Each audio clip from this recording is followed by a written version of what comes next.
क्या आप सोच सकते हैं कि कहीं दूध को लेकर के बवाल हो सकता है? भाई हुआ तो यही है। असल में कर्नाटक चुनाव की तारीखों की घोषणा इलेक्शन कमीशन ने कर दी है। 10 मई को चुनाव होने हैं और 13 मई को वोट काउंटिंग। हालांकि जैसे जैसे तारीख पास आती जा रही है वैसे वैसे राज्य में कुछ ना कुछ लेकर के बवाल मचा हुआ है। अब अमूल बनाम नंदिनी का बवाल सामने आ रहा है और विपक्ष ने इस मुद्दे को लपक लिया है।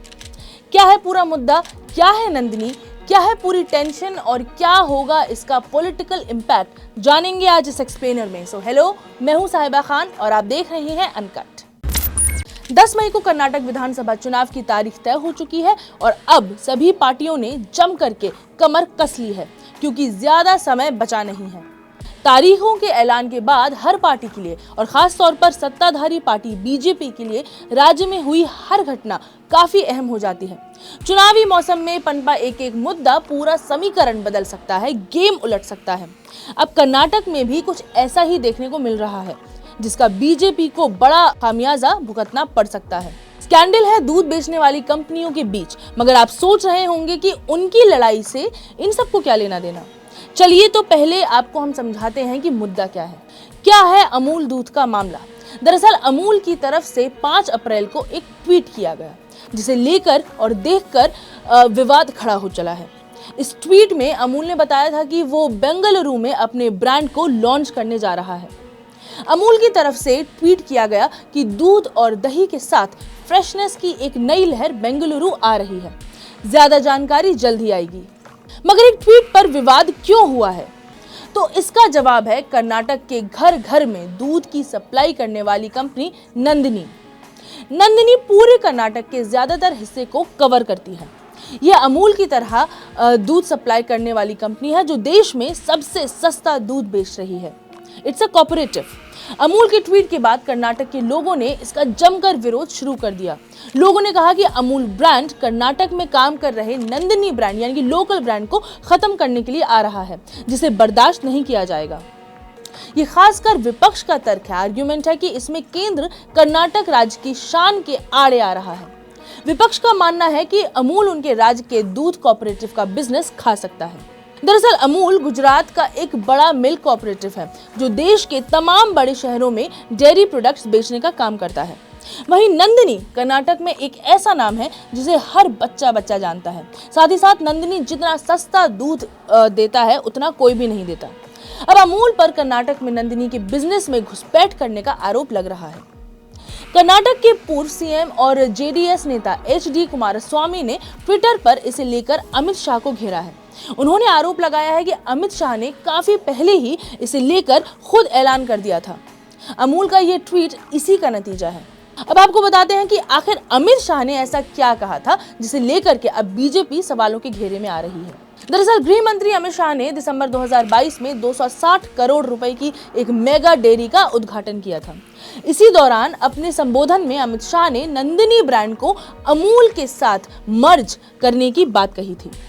अमूल नंदिनी के मर्जर को लेकर अमित शाह का बयान कुछ इस तरीके से था।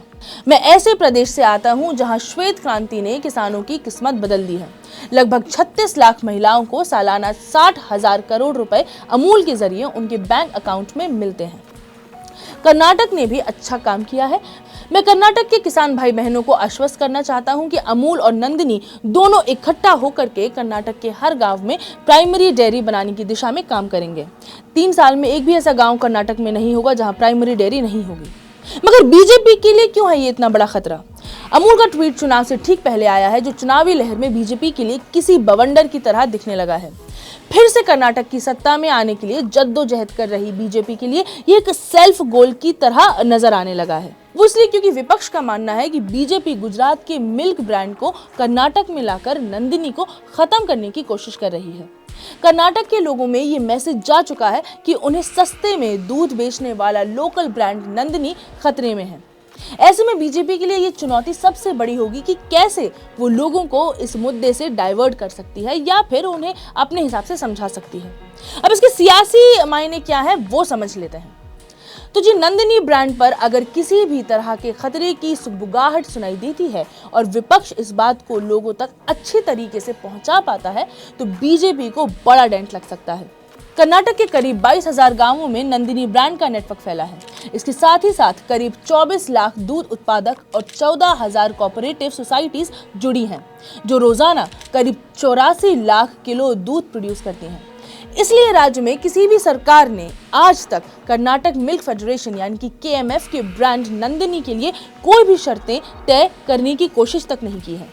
नंदिनी के ज्यादातर दूध उत्पादक ओल्ड मैसूर के अलग अलग क्षेत्रों से आते हैं, जिनमें मांड्या, मैसूर, रामनगर, कोलार और दावणगेरे के मध्य कर्नाटक जिले शामिल हैं। इस पूरे इलाके में विधानसभा के करीब 120 से लेकर के 130 सीटें आती हैं।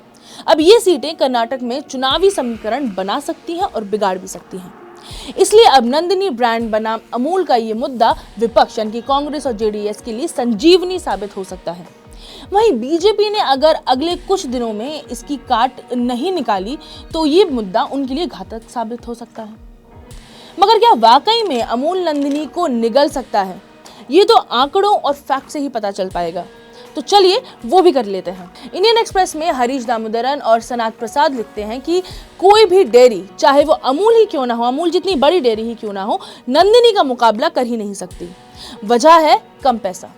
KMF मिल्क जो नंदिनी ब्रांड के तहत मार्केट किया जाता है, वो अकेला कर्नाटक में ही नहीं बल्कि पूरे भारत में सबसे सस्ता ब्रांड है। फिलहाल बेंगलुरु में नंदिनी के टोंड मिल्क की कीमत 39 रुपए प्रति लीटर है। हम यहाँ दिल्ली में 1 लीटर अमूल टोन दूध का 54 रुपए देते हैं और गुजरात में लोग 52 देते हैं। मगर इन सब में सबसे बड़ा सवाल ये है कि आखिर कैसे नंदिनी ब्रांड इतना सस्ता दूध बेच पाता है, ये अफोर्ड कर पाता है। इसका जवाब है 2008 में आई मुख्यमंत्री BS येदियुरप्पा की दूध की किसानों के लिए स्कीम। 2008 के सितंबर में येदियुरप्पा ने दूध के किसानों को राज्य के KMF डिस्ट्रिक्ट यूनियंस में दूध सप्लाई करने पर दूध की खरीद पर प्रोक्योरमेंट पर 2 रुपए प्रति लीटर प्रोत्साहन राशि देना शुरू किया, इंसेंटिव देना शुरू किया।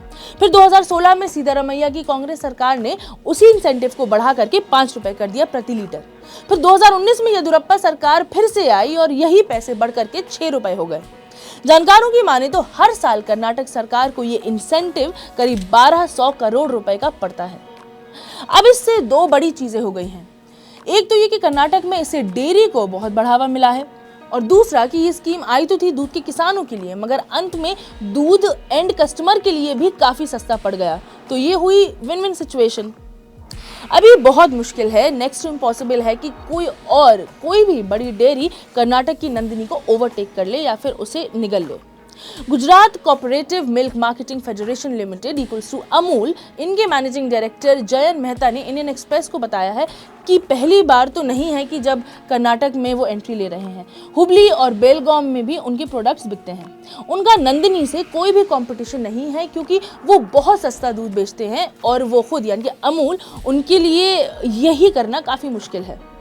वहीं सिद्धारमैया का कहना है कि अमूल की बैकडोर एंट्री को अनदेखा करना कर्नाटक की शान और डेयरी कोऑपरेटिव नंदिनी को कमजोर करने जैसा है। भाई हमारा नंदिनी ब्रांड है कर्नाटक का, जबरदस्त है। ये चुप्पी इलेक्शन के टाइम पे ये राजनीति कांग्रेस और JDS कर रहे, इस बातों में कुछ मतलब नहीं है।